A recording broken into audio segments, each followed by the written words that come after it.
Mama Mary, siya ay ating ina, not only as our Heavenly Mother, but isang matuturing na tunay na isang ina na laging gagabay sa atin. Sa aming paglalayag, inabot ka ng pagkabagabag, di alintana sapagkat laging naroon ka.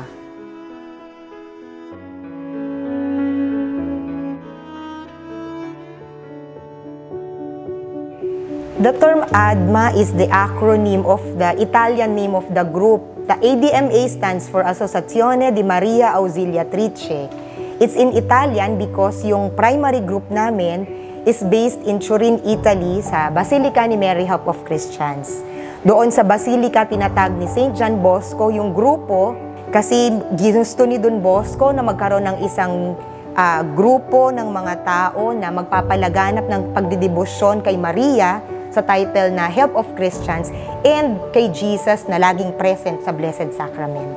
The mission of ADMA, first and foremost, is to spread the devotion to Mary Help of Christians. And by having this devotion to the Blessed Mother, this will lead us to venerate and love the Holy Eucharist, the Jesus itself. So, through Mary, we will go to Jesus. ADMA sees God in every person that we meet. So nandun kami, wherever we are, we bring this love and imitation of the Blessed Mother.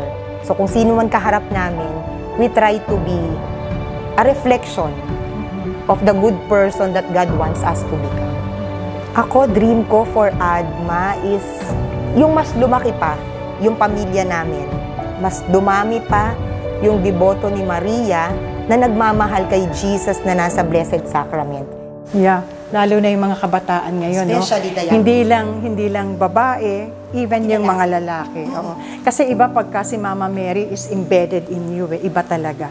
Pinakagusto ko din sa mga activities naman ay yung Living Rosary. Kasi ini-encourage din doon sa Living Rosary na hindi lang kabataan yung nag-o-offer ng flowers, meron ding mga seniors, meron ding mga lalaki, mga tatay na kasama. So this is a family undertaking. I always say nga, tayong ADMA, hindi lang kami Marian, we are also Salesian. So maybe that's what makes us unique.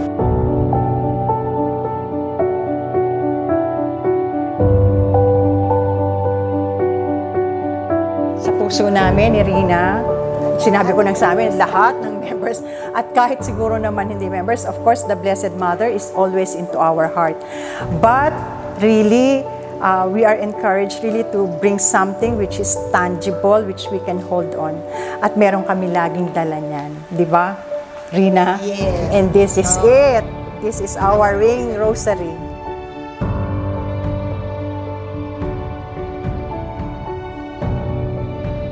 ADMA, living, loving, serving like Mary.